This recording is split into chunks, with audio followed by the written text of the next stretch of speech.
What are the various strategies within Quant? Big, let's say 2 or 3 strategies. If your model is 90% automated, 10% human intervention, it's still not a quant model. During the market cycle, bull, bear, or sideways, which strategy works? In a bull market, works the best. When we backtest that strategy over the past, let's say 20 years of data, these companies end up getting 29-30% returns growth. Any one golden rule that you want to give to investors before exploring these quant strategies? I would say the one golden rule would be Today's guest is Mr. Gaurav Didwania, who is partner and a fund manager at Qode, a SEBI-registered portfolio management firm that is managing more than 550 plus crores in assets under management. With him, Gaurav brings more than 15 years of investing experience, spanning from stock picking to quantitative investing to private equity style research. At Qode, Gaurav combines data-backed analysis with fundamental analysis to manage portfolios, not only for returns, but to look out for downside risk management and also looking at consistency across the market cycles. Gaurav is particularly known for his work on asset allocation as well as evidence-based investing. In today's episode, we are going to nail down quant strategies for stock picking, as well as we're going to dovetail into investors' behavior when it comes to emotions. This episode is going to teach you a lot about quant strategies. Enjoy this one. Gaurav, thank you so much for giving me your time. I want to start this conversation that you've been in the stock market for 16 years plus, right? right. Where have you personally made biggest money so far? And what's that one thing you did right that made you that big money or big wealth? Absolutely. No, I think this question comes to me a lot. I would like to answer this question by, talking about two things.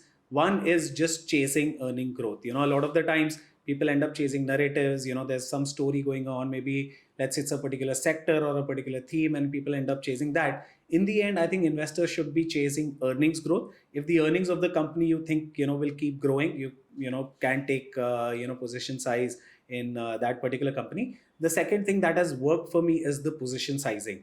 So, my nature, I would say just, the way I like to invest, more of an aggressive investor. There are, let's say, some mutual funds that end up holding 70-80 stocks. Now, I could never comprehend that. My understanding was that if you really like a stock, you can have a very high position size. There have been times that historically I've had, portfolio of less than 5 stocks, but the research that I've done on them is a lot, understood the market, understood, let's say, the promoters, where do they want to grow. So I would say these two things have really helped me. Talking about some of the things that have worked with me in the past. So I remember back in my analyst days, there was a stock that I was looking at, which was InfoEdge. This was back in 2009 or 10. Naukri.com. At that point in time, the thesis that I'd built is they already have a cash cow, which is the Naukri business. And they were, investing in, other businesses, which were also meant for growth. At that point in time, there were 3 or 4 different businesses that they had invested in. Now, my thesis was that at some point in time, there is going to be one particular investment or 2 particular investment that end up working for them. At that point in time, Zomato was not there, but, it ended up, working out and, the returns were phenomenal in that. I would say I did not write the entire cycle, but like that was still an early pick that I made. The second pick, but particularly the one that I can, talk about is in 2020, I was looking at this stock called KPIT very closely. Right. What they do is, work very close with the automobile, space and end up, providing their solutions, on top of that. I was, at that point in time, working with a particular financial services firm. And what I realized is, that COVID, there are times that some businesses are affected, but for some businesses, it's done really well. For a business like ours, where, at that point in time when I was working, what had happened is the reliance on companies like us had increased. And my thought was, similar, reliance on, companies like this will also increase going forward. And the stock was really beaten, like from about 100 pre-COVID, it had dropped to about 30. So that was a pick, I suggested this to all friends and family. We didn't ride the wave. It went to, within the next 3 to 4 years, 50x from there. But like we did end up, selling early, didn't end up riding the entire wave. And I have, bunch of these stocks. Maybe we'll need a session to talk about all of this, Sure. but absolutely. Right. So these are fascinating stories that, how you identify a business and believe in it, but then midway through it you feel like you've done enough and you don't really ride the entire wave, right? So it has happened with me as well. Right. You see 80% profits or 100% or whatever, and you feel like, you know what, this is time for me to exit, and that patience sometimes it's getting lost. Right. I want to move to quant strategies, right? Right. Because that's what I really want to get into details today. Sure. If you were to explain quant strategies in stock picking to, Right. let's say, a layman or a 10th standard girl or a boy, Right. how would you explain in a very simple Absolutely layman right. terminology? So I would start off with the way we were picking stocks. What we realized is there's a certain pattern in which certain types of companies we end up liking. Now we thought it makes sense for us to form a process in which we can consistently keep getting these companies. So coming back to quant, quant is just a set of rules. I can give you a rough example. For example, Nifty is a quant model which bases it on, let's say what happens is the largest companies by free float market cap get rated, and the top 50 companies from that get selected, and it gets churned every year. So it's based on a set of quant rules. For example, if you think that there are companies that could have higher net profit margin, do they end up doing better over a period of time? Then you can try and make a quant model about that. Right. For example, there could be a company or I would say bunch of companies that if you think asset turnover plays a big role, then you can try and test that out. So I would just say it's a set of rules that you can keep following that help you pick these companies very consistently. Right. So Nifty 50 is an example of a quant model because it's picking 50 stocks out of, I don't know, 5,000 plus listed. I don't Absolutely even know right. the number. Right. But then it's looking at free float market cap and Correct. saying, okay, give me the top 50 stocks with Correct. that. And if we go back to returns, we see, okay, last 20 years, Nifty has delivered, let's say 11, 12%, whatever that Correct. number is. Correct. Therefore, this strategy in the past has worked and given us 11 to 12% of CAGR returns. Absolutely And right. if somebody were looking for something like that, here is the strategy that one can deploy. Okay. Absolutely So right. that's understood. Now, what are the various strategies within quant? So Right. can you give us like flavors? The Nifty 50 is one, Right. which is free float based market cap. Right. But what are the big, let's say 2 or 3 strategies? Absolutely. Let me just, before explaining the 2-3 big strategies, let me explain to you how someone can look at making a quant model. So Okay. let's say Nifty is the top 50 companies and keeps getting churned on a 6-month basis. Now let's move that to small cap. When Okay. I say small cap, out of the 5,000 companies, these small cap companies are ranked 250th to 500. Now let's say if you just pick these companies, the same model that is built for Nifty, if you were to build this model, you would get about 15% return over the last 20 to 25 years. Now let's assume that out of these 250 companies, I try and pick the 50 companies which have highest ROE, which is return on equity, or highest ROC, return on capital employed. You will see that the returns jump from 15% to 18%. Right. This is true for the last 20 to 25 years. So what has happened is just by adding a factor, you realize that you can get better out of the small cap index by looking at one fundamental factor over there. Right. So what happens is there are multiple things that people have observed in the market that has worked, and the data has been tested across 200 years of data, let's say in the US and international markets. So what has happened is the quant strategies have become extremely nuanced, and there are a lot of depth that now someone can get into. I can maybe give you a first example, which is momentum.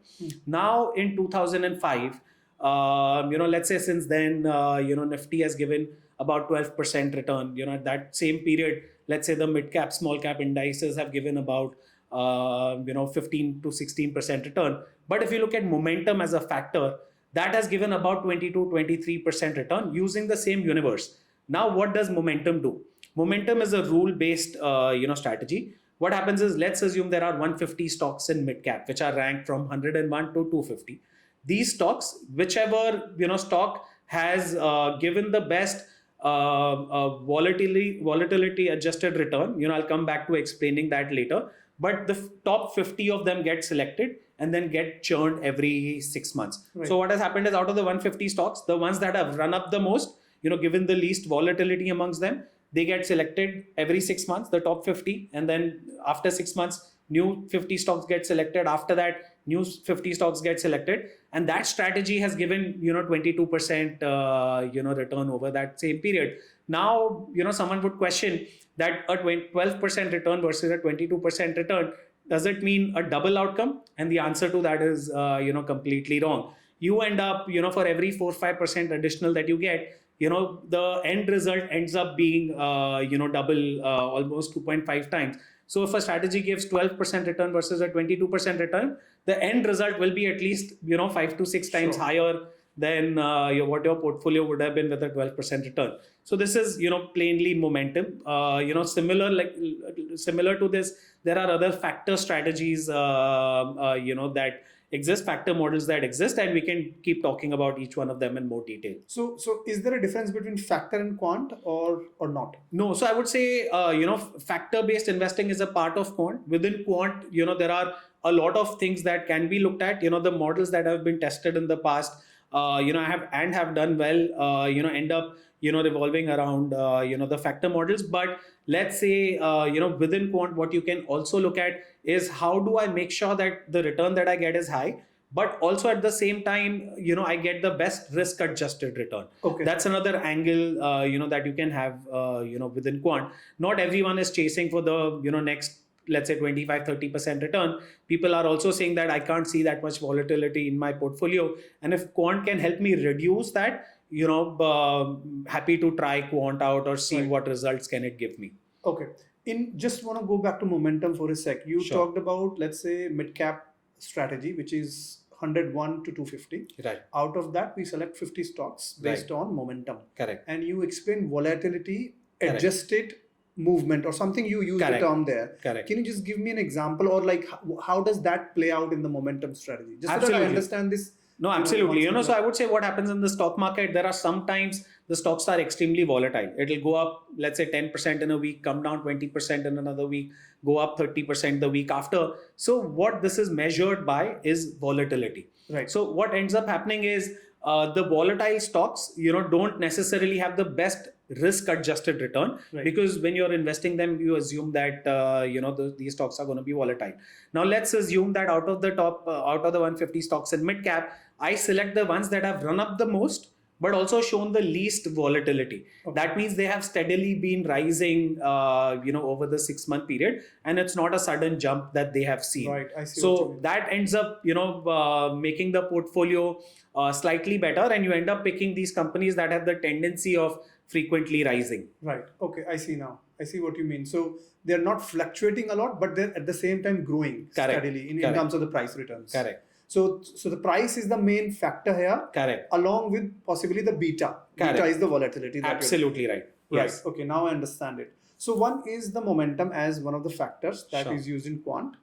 What are the other ones? If you can give us some. Sure. Happy to. So what NSE has done is, done a very good job. People are generally aware of the broad market indices, which is large cap, mid cap, small cap. But, they also have a set of strategy indices, which people are generally not aware about. These strategy indices are, quant models, which are based on different themes and, different factors. One of the models is quality. Now, what does quality mean? Quality means that if theoretically I want to be invested in the best businesses in a particular index, and I'll ride that, particular wave. So within quality, what, the factor tends to look at is high ROE. It tries to look at low debt to equity, and also looks at the earnings variability.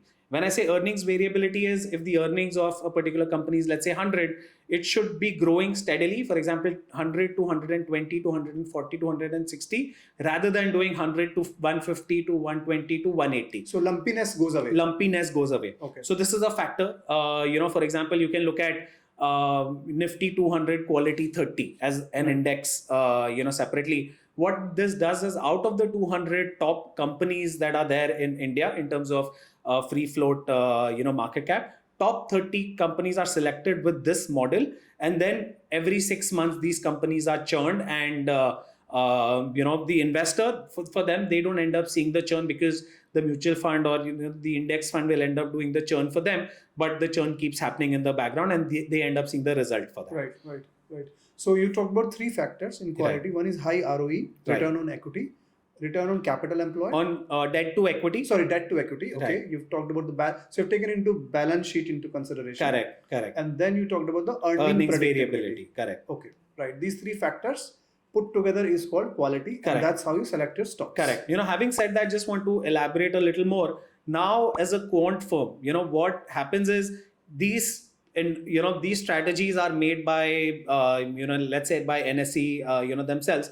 What can happen is a quant fund can try and test out different, variables and try and see what's working. Mm-hmm. I can just give you an example. Let's say that a model that we've run, do companies with higher net profit margins, do they end up giving a better return over a period of time? The answer to that is yes. Do companies with better working capital cycles, do they end up giving a better return over time? The answer to that is also yes. So what can happen is, let's say you pick any item from the income statement, balance sheet and cash flow. As a quant firm, you can test it. You can see how the returns have been in the past. You can use, 2 or multiple, of these factors and try and work out on a particular strategy and see what ends up giving you the best return. Okay. So I think a couple of strategies you've talked about: momentum, quality. Is there any other strategy? Yes, I would say one more, popular one is value. Okay. Now, what happens in value is, as an investor, I would prefer selecting companies which are trading at lesser valuation as compared to the other companies. So, for example, how this is built is looking at the price to earnings ratio and the price to book ratio. Right. Now, let's say a 200 value 30 or 100 value 30. How would this be built? By looking at the top 200 or 100 companies and seeing the ones that have had the least valuation and just picking those companies. And again, the churning, of the portfolios remains the same. Particularly to add on the value side, we have seen that value works in all international markets. In India, particularly last 15 to 20 years, it suggests that value has not done well, but over the last 5 years, value has done the best. For example, for value strategies, the return year on year has been 30%, right, which is almost like, I think, the second or the third highest in terms of any index over the last 5 years. So what has happened is, again, this is, there can be a subjective understanding of why this could have happened. Historically, over the past 15-20 years, the companies that ended up trading at lower valuations, whether it's low price to book or low price to earnings, ended up being a lot of PSUs and oil and gas companies. And what had happened is, for a large period of time, these companies had not performed well in the market. There were questions about the growth, there were questions about scalability and all of those things. Now, last 5 years, as we are seeing the PSUs do better as compared to the other other different sectors and indices, we have seen that PSU banks, for example, have done 35% return over the past 5 years, year on year. So what has happened is, the trend is changing. It's difficult to point out when the trend is going to change, but this confirms our belief that the factor works. When you're doing a rule-based investing using a factor model, this ends up, working over time. And Gaurav, I think since these multiple strategies are out there, as an investor, how do I decide which strategy should I pick? That's my question number one, because right, momentum could work, or value could work, or quality could work. Absolutely. There are so many options to choose from. Correct. How do I decide as an investor that this strategy is suited for my investments? That's one.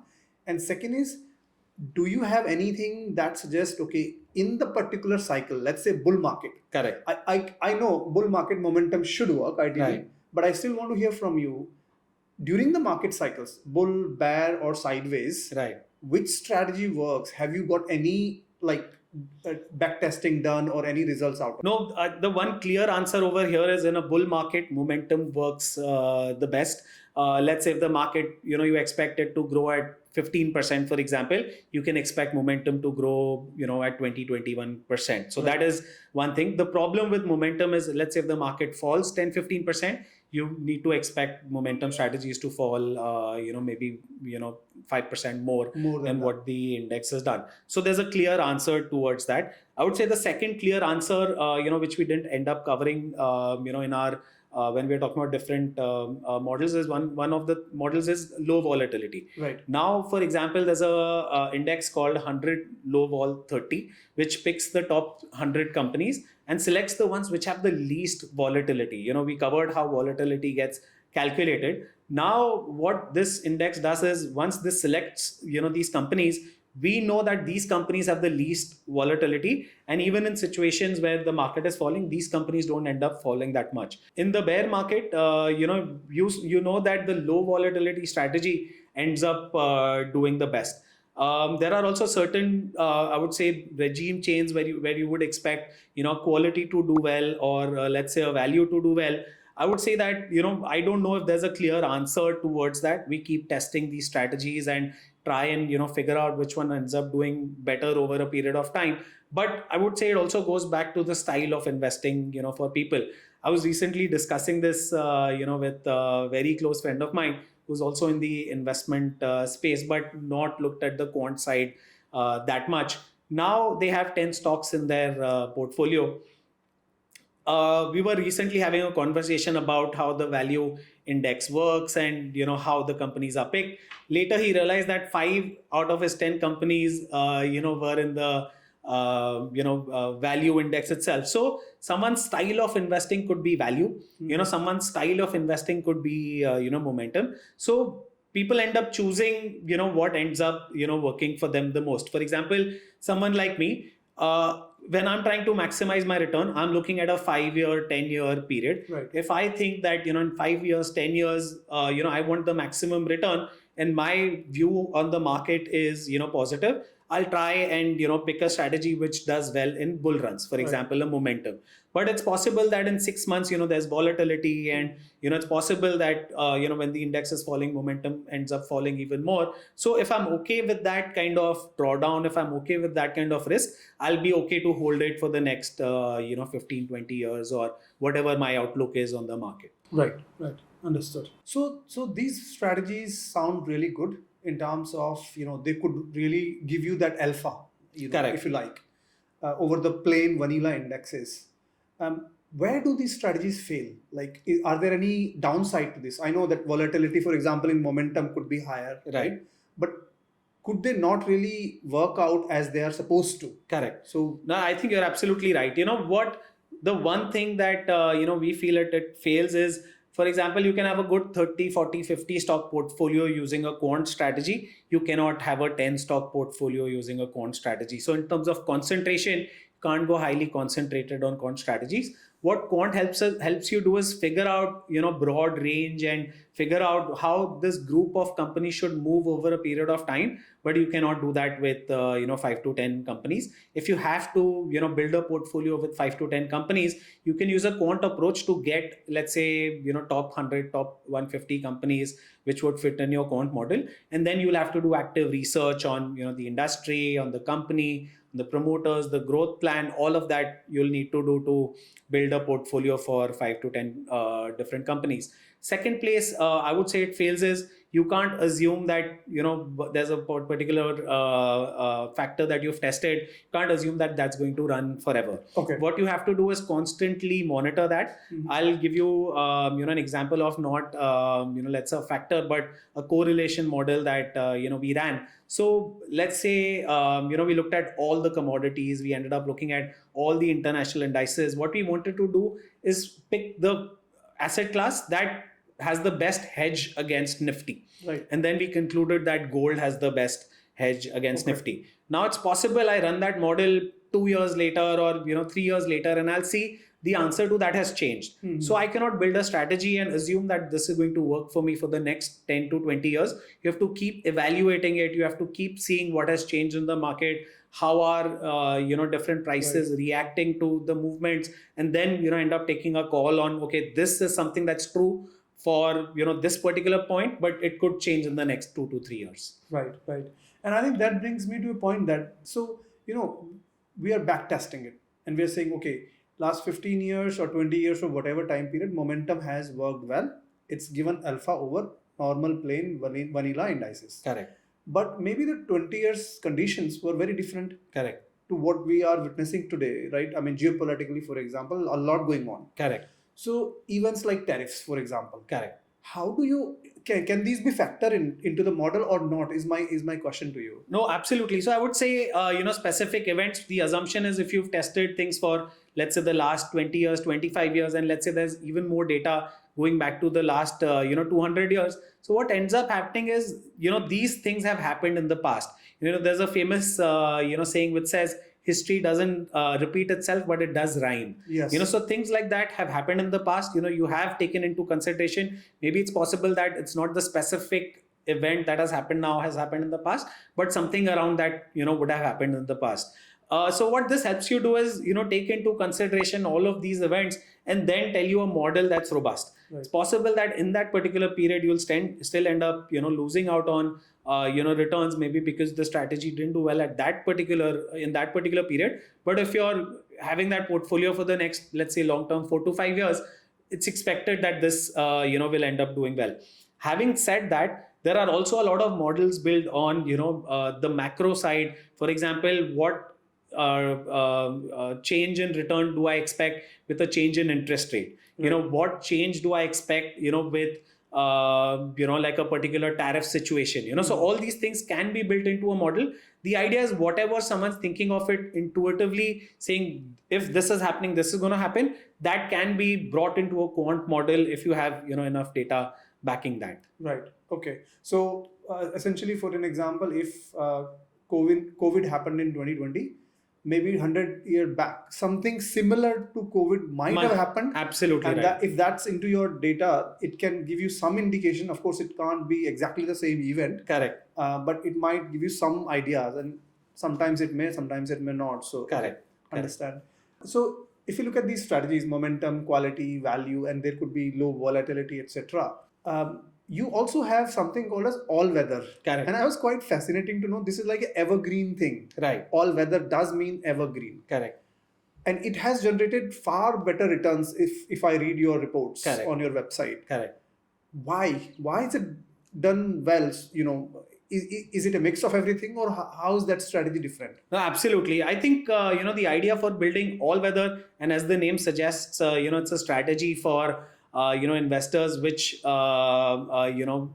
can hold it in all weathers. The idea is we wanted to build something. We observed that a lot of clients had capital parked in either debt funds or it could be fixed deposits or just holding the Nifty as well. So what was happening is they weren't getting the best risk adjusted return. When I say that, I'm talking about equity-like returns with, let's say, a debt-like drawdown, debt fund-like drawdown. So wanted to build something like that. I don't think we've built that, to the idea of what we thought, but we've built, good model over here. The idea was, to bring multiple uncorrelated assets that still end up growing at, a faster pace. So, for example, let's say if there's a situation where gold is going down, historically what has happened is equities have done really well. If equities have not done well, gold has done really well. So the idea was to combine all of this and then come up with the best strategy. What we still saw is that in markets, when everything is falling, for example, a COVID type situation, or let's say the 2008 global financial crisis, what ends up happening is your portfolio, regardless of what asset you're holding, continues to fall. Maybe it could fall like lesser than the others, but it still continues to fall. So what we thought is something that we can introduce here is, a derivative hedge. The derivative hedge ends up protecting your portfolio when the market is falling 10%, 15%. We end up building that also using a quant model where it's a timing model. It ends up picking up, time and then figuring out when, the market is going to fall. And then before that ends up buying a put position. So for example, in a year, 2/3 of the time you can assume that we are sitting on that, hedge position. So what had happened last year is, when markets in January, February had fallen about 15% or so, our Qode all-weather strategy had fallen only 5%. Right. But when it started moving up, the strategy started moving up as well along with that. So we ended up getting that difference, and that difference ended up continuing, staying with us for a long period. Also, what happened is in April, Trump announced tariffs for the first time, and markets were down 3-4%. On that day, in fact, we were in green. We were, because our puts protected us, on that particular day. So I would say that, if you have multiple uncorrelated assets and everything, if you expect it to grow at a particular pace, you will end up generating, very high risk adjusted return. When I'm talking about high risk adjusted return, we end up talking about it in terms of Sharpe ratio. And we see that, over this period, over the last 1 year, Sharpe ratio has been close to 1.7, 1.8 for this particular strategy. So it's not just the return which has excited, our clients who've invested in this. It's also the risk adjusted style of investing that we have followed. Excellent. And in these models, what sort of human intervention is required? Like, because these are based on data. Correct. And the past returns. What sort of human interventions do you have to include? Absolutely right. So what happens is, what we have realized over time is that, let's say if your model is 90% automated, 10% human intervention, it's still not a quant model. Right. So what we have, realized over time is you need to have 100%, quant model where it's 100% set of rules.